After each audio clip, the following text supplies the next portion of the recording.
Buti pa yung hapon, no?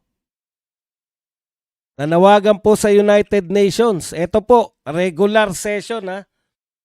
Ito po ay sa isang session ng United Nations Human Rights. Mas malaki po to kaysa sa inatinan ni BBM. Yung inatinan ni BBM, pangkababaihan lang yun. Ito po talagang malupit to. United Nations Human Rights Council. Ayan. May isa pong hapon na nagngangalang Pujiki. Ano ang pangalan nito ni hapon? Pujiki lang nakalagay dito. Okay. Na nagngangalang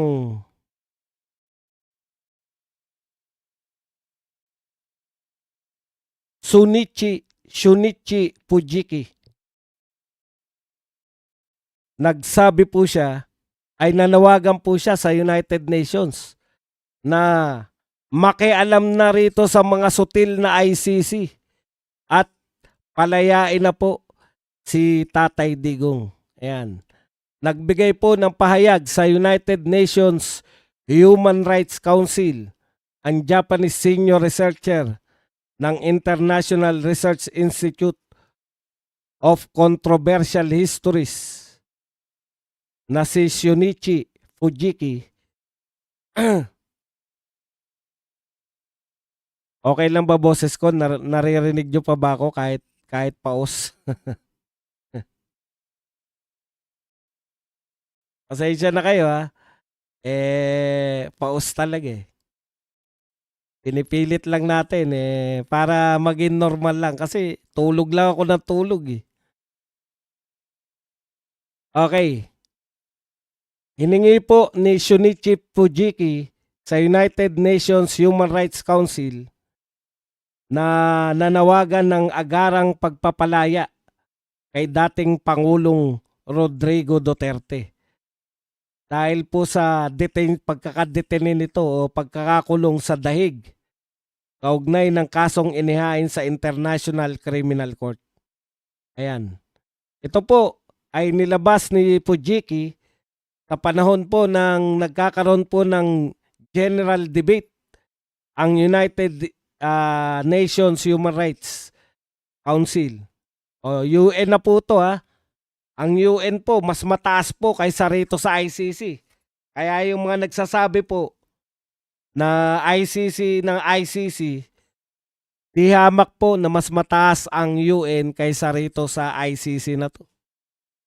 Ang pahayag ni Fujiki nilabas sa panahon ng general debate ng UNHR kung saan binanggit niya ang umano'y seryosong usapin tungkol sa proseso ng pag-aresto at detensyon ng dating Pangulo. Ayon kay Fujiki, ito Tagalog version na po ng kanya pong speech.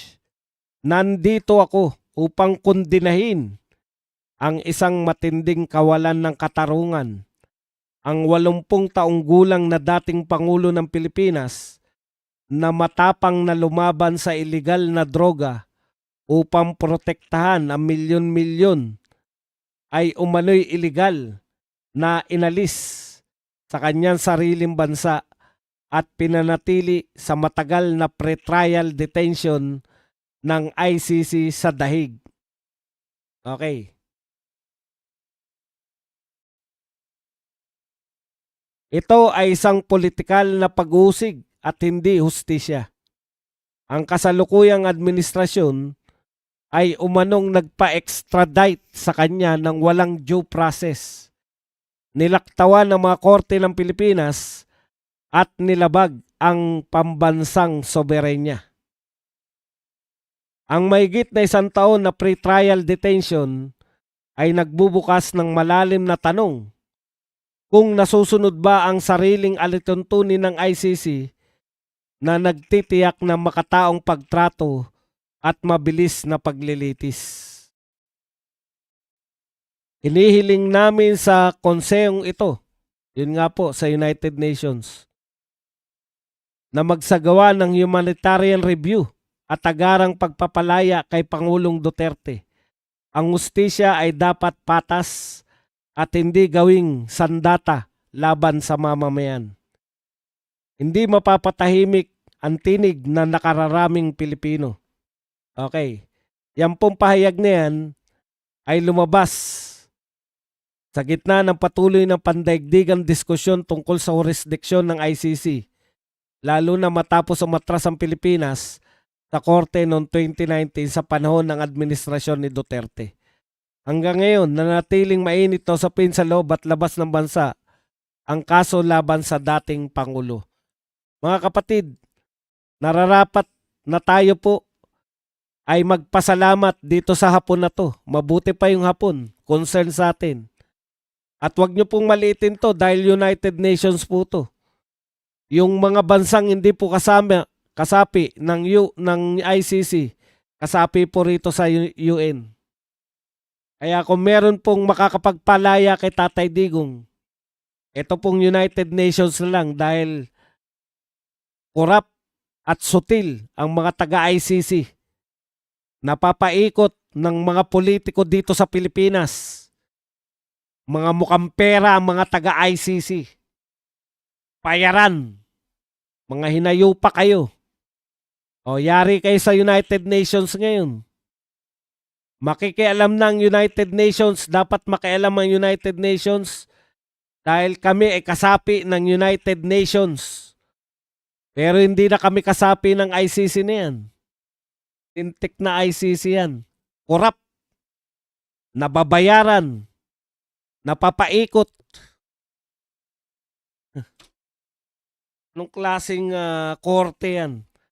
Korte sila pero sarili nilang ano sabi ni nung hapon? Yung sarili nilang no?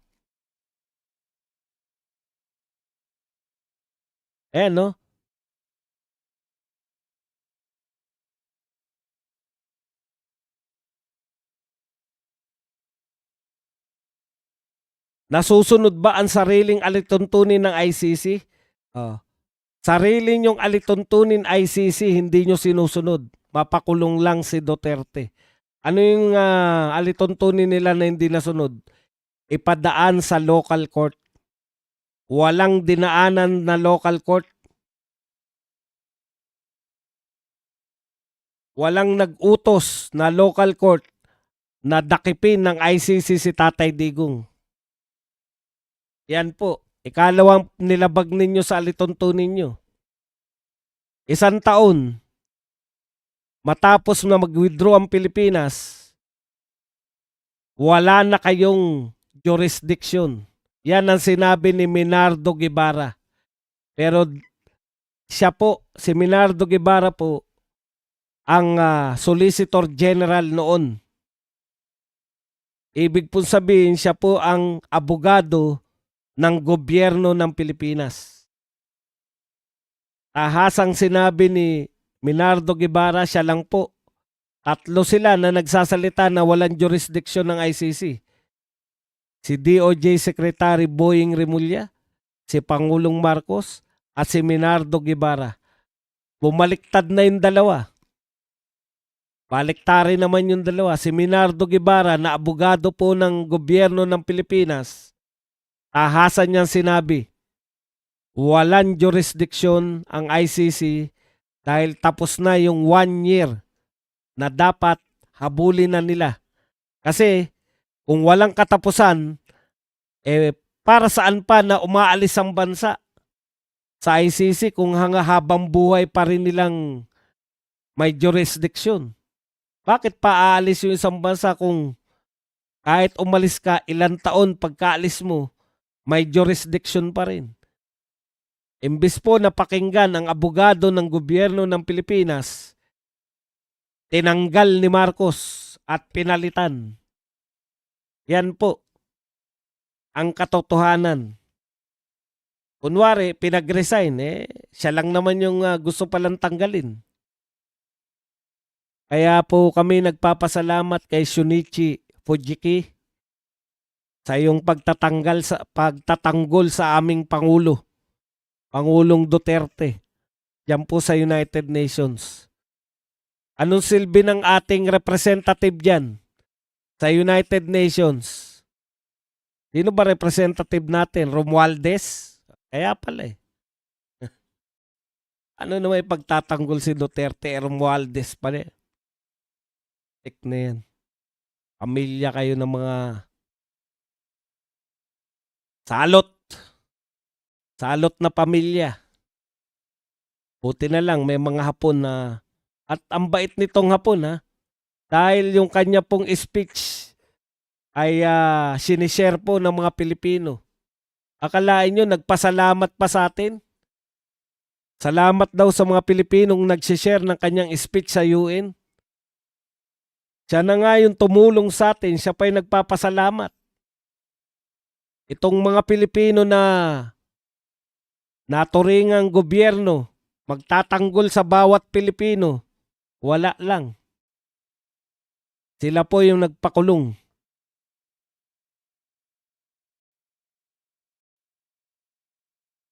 Yung ating pong representative sa UN, wala lang din. Ako nga nakikita ko yun yung solusyon di ba? Yan yung nakikita ko pag umupo si BP Sara, dahil member tayo na UN, tatakbo. Siyempre, papalitan na natin yung lintik ng mga Romualdez dyan sa UN. So, saludo po sa Hapon na yan. Ano na nga pangalan? Hindi ka namin makakalimutan. Shunichi Fujiki. Isa kang dakilang Hapon. Yung taga-ICC na Hapon na judge o pinuno, presidente ng ICC. Walang hiyang Hapon yan. Ganun talaga, may mabait, may sutil din. Okay.